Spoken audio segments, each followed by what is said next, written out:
আমরা সর্বস্তরে সাধারণ মানুষকে, আমি শুধু না, আমি বা আমাদের ভারতীয় জনতা পার্টি, আমাদের বিধায়ক তরফ থেকে একটা আবেদন, আমরা বিভিন্ন জায়গায় বিক্ষিপ্তভাবে অনেক খবর পাচ্ছি। সেই খবরগুলোর মধ্যে আমার একটা অনুরোধ থাকবে, কেউ বা কাহারা নাম ভাঙিয়ে বা আমাদের রেজাল্টের 12টার পরে অনেকে নতুন করে আমাদের বিজেপি হয়েছে, আমি সবার উদ্দেশ্যে বলছি, কোনো রকম প্রশাসনিক কাজে বা কোনো রকমভাবে নাম ভাঙিয়ে কেউ যদি পয়সা তোলার চেষ্টা করে, আপনারা অবশ্যই আমাদের জেলা সভাপতি এবং আমাদের সম্মানীয় আমাদের যারা বিধায়ক বা নেতৃত্ব রয়েছে তাদেরকে জানাবেন।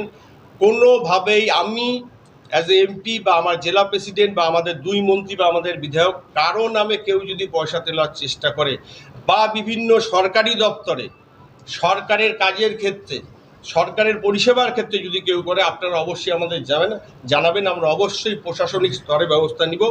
তার সাথে সাথে আমি রায়গঞ্জ নিয়ে একটু আলাদা করে বলতে চাই। আমি রায়গঞ্জের যারা পৌরসভার পৌর কর্মচারীরা রয়েছেন, আমি তাদের সবার কাছে অনুরোধ করব, আমরা জানি আপনাদের ব্যথাটা, প্রায় 9 কোটি টাকা ঋণ এবং আপনারা দিনের পর দিন বেতন পাচ্ছেন না।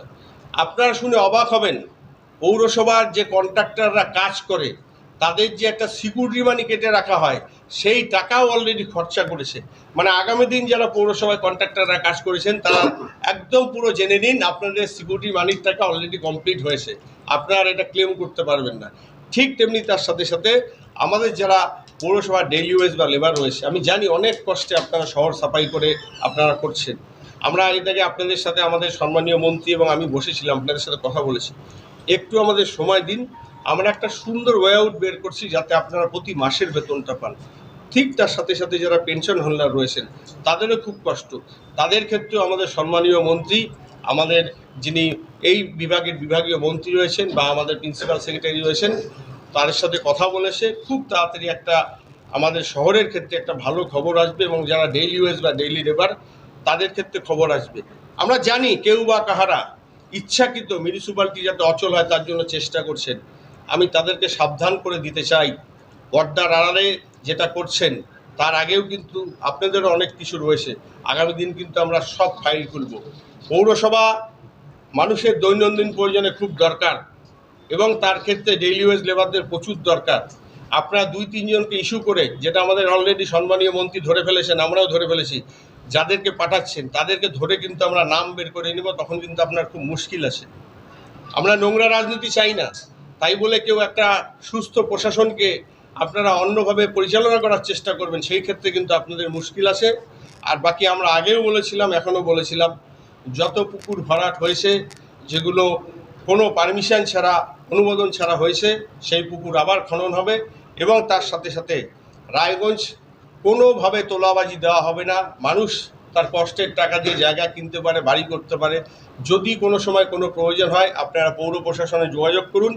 এবং তার সাথে আমি সবাইকে অনুরোধ করব, আজকে রায়গঞ্জ পৌরসভা 9 কোটি টাকা ঋণ, আমরা যে যেখানে যেটুকুই করি না কেন পৌরসভার নিয়ম অনুযায়ী পৌরসভার বিল্ডিং প্ল্যান অনুমোদন করেন, ঠিকঠাক ট্যাক্স দেন এবং ঠিকঠাক বিল্ডিং প্ল্যান অনুমোদন করে পৌরসভার পাশে থাকুন। এই পৌরসভা শুধু আমাদের না, আমাদের সবার। এই পৌরসভাকে রক্ষা করার দায়িত্ব আমাদের। 9 কোটি টাকা ঋণ, তারপরে আরও খুঁজলে যে কী পাওয়া যাবে জানি না, কিন্তু পৌর পরিষেবা মানুষকে দিতে হবে। আমরা সবাই সচেতন নাগরিক। আমি সবাইকে অনুরোধ করব আপনাদের মাধ্যমে যে পৌরসভার যাদের ট্যাক্স বাকি রয়েছে, মিউটেশন বাকি রয়েছে, আপনারা ঠিকঠাক করে ট্যাক্স ক্লিয়ার করে আমাদের যারা দৈনন্দিন লেবার আছে তাদের পাশে দাঁড়ান। সত্যিই তারা খুব কষ্টে আসে, তারা অনেক দিন বেতন পায় না, তাদের বাজার করার টাকা নেই, তারা যে দোকান থেকে তাদের রেশন সামগ্রী নেয় সেই দোকানদারও তাদেরকে আর সাপ্লাই করতে পারছে না। এটা খুব কষ্টে। আসুন আমরা সবাই মিলে সেই সমস্ত পরিবারের পাশে দাঁড়াই, যে সমস্ত পরিবার করোনার সময় তারা জান দিয়ে আমাদের পাশে থাকে, ডেঙ্গু হলে, মহামারী হলে তাদের পাশে থাকে। আসুন আমরা মানবিক দায়িত্ব নিয়ে তাদের পাশে দাঁড়াই।